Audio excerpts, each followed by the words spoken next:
The Essential Education projector range from Hitachi sponsors ICT programs.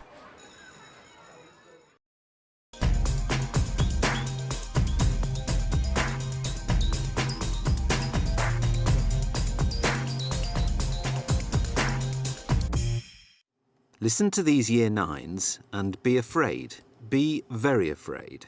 I've just been going onto the website, copying, pasting, reading it and then giving it into class. A lot of the times I just agree with it and just think, well, it probably is right if it's on the internet. If I want information on my work, you just copy it and then you just paste it onto your work. They'll go to a search engine and just take whichever site comes up first. If it's on the internet, it must be true. So why does it matter if pupils believe that the internet is as safe and reliable as a library? So, what's the main message of the site then? It's about Martin Luther King. Yeah. And what he did and stuff. His life and his achievements. Yeah. Okay.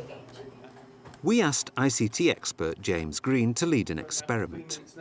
He showed a group of Year 9s 3 websites about Martin Luther King, the Holocaust and Victorian robots. Who's the author of the site? Just a matter of interest. Dr. E.R. Fields. What does that change your perception of the site at all? It's a doctor writing it, so he must have something clever in his mind or something like that. Must be something right about it. The sites are easily found on search engines and all could be used by pupils completing homework or coursework. But they're not what they seem. Would the pupils be suspicious? The experiment is fascinating. Did you find out anything that you didn't know previously? There was a robot in 1893. Yeah. The Victorian robot site is simply a good-natured spoof. Oh yeah. So you're on the what's this? The Victorian robot, ECERD. So what's your first impression of the site? Quite colourful, really. Yeah. And it just makes it look good when you go onto it on the homepage. There's more pictures links and as well. it just makes you want to read it. It'll be quite useful if you're doing history. And who developed it? Professor Archibald Campion. Campion. Yeah. The Martin Luther King site is more dangerous. It's a front for racists. In terms of the subjects that you're using, RE and so forth, can you give me an example of why you think it's useful? Just there's loads of different, say if you just wanted to know about the truth about him or just all information about him, just click on one of them. It's easier to find out one piece of information that you might want to reading it all. And would you use this at all? Yeah. And the Holocaust site provides a platform for deniers. So what's the main message of the site then, from your understanding? Was there really a Holocaust? So it's questioning the fact that whether there was a Holocaust or not. In terms of usefulness of the site, how would you rate it? You maybe got a bit of RE in it, and you have to take RE for a GCSE, so it might just be a bit useful to know some of it. The pupils are completely taken in by all 3 sites, failing to question their validity or reliability, despite what they've been taught in ICT. It's actually part of the statutory national curriculum that kids should be taught to check the authenticity of sites. But, and it's a big but, there's a real difference between what young people can do and what they do. They've been taught to check the validity of a site, so they can check the validity of a site. That doesn't mean that when they're doing their geography homework, and they've got half an hour to find something out before they move something else, that they actually will do that. So I think what we're seeing is young people's skills, largely through conscious teaching, have got a lot better. Whether or not they apply those skills is perhaps more open to debate. It's the people that use the internet to misinform that we have to be wary of. And the problem lies centrally that the children don't question enough. They don't look at where they are. They don't say, is this actually real? They don't use the techniques. They don't stop and question, why is this person doing it? What's it about? Why haven't I heard about this before? And they're not actually referencing it. When they go on the internet, they think that they're You know, they're safe because they're at home, they're in the school, or they're in the library. But ultimately, they're going out into an open area with free access, and people can be there, you know, pretending to be somebody that they're not. The thing about the internet is that its strengths are also its weaknesses. The internet's a fantastic publishing house. At the same time, it's an information resource, but it's an unstructured, unregulated, disorganised information resource. It's like a huge, huge, huge barn in which everybody's tipped everything they know about anything. And if you can find it, it's great. But if you can't, you wade through a lot of, well, actually not just uninformative and not just unhelpful, but sometimes actually misleading information. After our experiment at Wortley School in Leeds, we asked James Green to lead an ICT lesson, revealing the truth about the 3 sites. What we're going to do now is we're going to change our tack slightly, and we're going to look at sort of empowering yourself to look at sites, to look at the internet, and understand what you're seeing. So a number of things here, a number of questions. They're called the 5 W's and 1 H. We want to know who has written the site, who has written the website. Why has the author written this? What is it about? Is it factual? Also, when was the site last updated? Where does this information come from? Where does the information link to? Do those links actually go out to other websites? And finally, the big question is, how good is the information?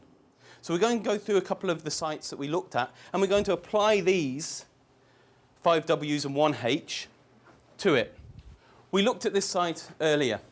And what we're going to do is we're going to have a look at this site. What we can do is we can start to use some different techniques. So we can use things like site colon. Now if we do site colon, and then we put in the URL, and here we see our website there. But it's also giving us all the sites that are housed within this website. If you look at the name of the site for the robot site, it's called www. Big Red Hair. And links and so forth coming off it are... Big Red Hair. Good. So this site is going back in itself constantly. What does that tell you about the site? Is it like it's just keeping on coming back to itself, so it's not got a wide range of information? Yeah. Can we trust this site? What's happening inside here now about Victorian robots? Like, you don't know if it's exactly true, because it's just about what the person who's, like, done the site's written. It's not, like, sort of mentioned anywhere else. So what we need to do is we need to investigate that, and we need to find out what is in Big Red Hair, don't we? So let's have a look. This is Big Red Hair. The reaction of the pupils is remarkable. I thought we were on Victorian robots. What's this all about, Big Red Hair? When I first saw the Victorian robots, I thought that it was all real. When it came to our knowledge that the Victorian robots were only comedy, that's when I was like, I just started laughing at that time, because I was like so shocked. I believed it, and I was actually going to go home and say, look, there were Victorian robots in 1893. I thought they were true, that they were robots, but then when you see that it's a comic, it's like, well, it looks quite real at first, but it won't. So just open up the Holocaust site, and I want you to put the author's name into Google. So who's the author there? Who's the author? Dr. E.R. Fields. What's coming out at you when you put in that guy's name? What's it say? The Jewish Origins of Communism by Dr. E.D. Fields, the 20-page booklet filled with documents from both Jewish and the US state. We've put in Ed Fields, Dr. Ed Fields. It's given us back this actual website here, which is about white nationalism. It's a racialist discussion board for pro-white activities. What's happening now to your bells and indicators about that last website that we looked at?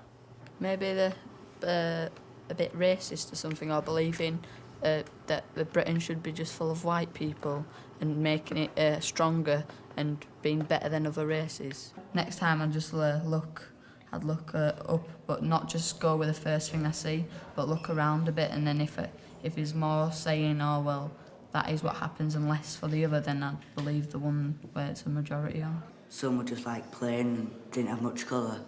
so it didn't make you want to read them. And then when you went on Martin Luther King one, like lots of links and different like fonts, so it like made you want to read it. With the easy who is, enter the domain name there, which is www.martinlutherking. And this is going to tell you who owns this site. Scroll down then. Who owns this site? Why is Stormfront involved with Martin Luther King? And they're trying to make him sound like right bad, that he hates white people and making like white people turn against black people. Yeah, exactly. What do you think about using this now then, girls? Would you use Martin Luther King? No. No.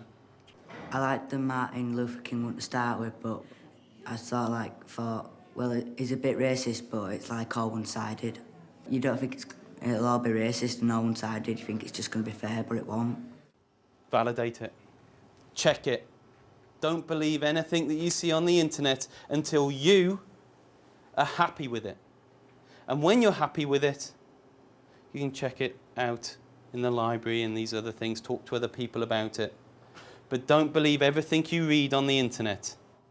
Interestingly, for ICT teachers, the pupils seem to have the skills required to question and validate sites. They just tend not to apply those skills to schoolwork. One of the things I find really interesting is that young people really understand when they go on something like MySpace or YouTube or whatever, that this is just other people publishing their stuff. They don't give it any special credence necessarily, they take it for what it is. They don't apply the same judgment when they go and do a search through one of the search engines to find out the answer to their history homework. They don't say, hold on a minute, for all I know, this is a 13-year-old in her bedroom or his bedroom just whacking something out on the internet and publishing it. They see that in a quite different way, and they give it an authority that it doesn't always deserve. They're beguiled by the presentation of the thing, that it's nicely laid out, that it has, you know, really good graphic images, it might have a bit of an animation or something like that.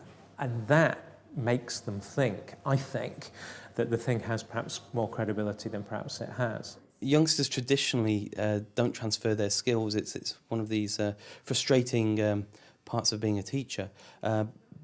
They do web literacy in Key Stage 3. It looks at all the elements of creating websites and so forth, but it doesn't quite go far enough, and it's up to schools, local authorities to push that movement towards information literacy and for pupils to understand what the motivation behind certain sites may or may not be. Next time I look for something on the internet, I've got to study a bit more and look for if it is true or if it isn't.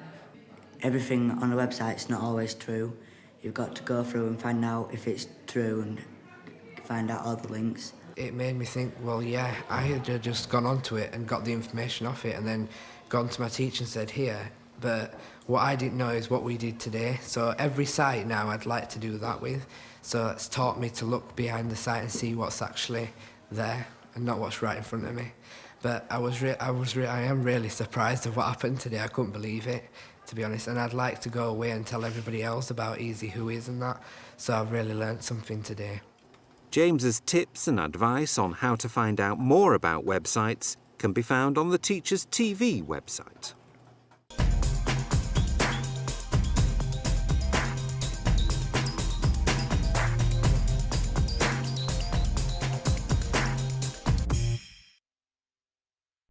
Essential education projectors from Hitachi sponsor ICT programs.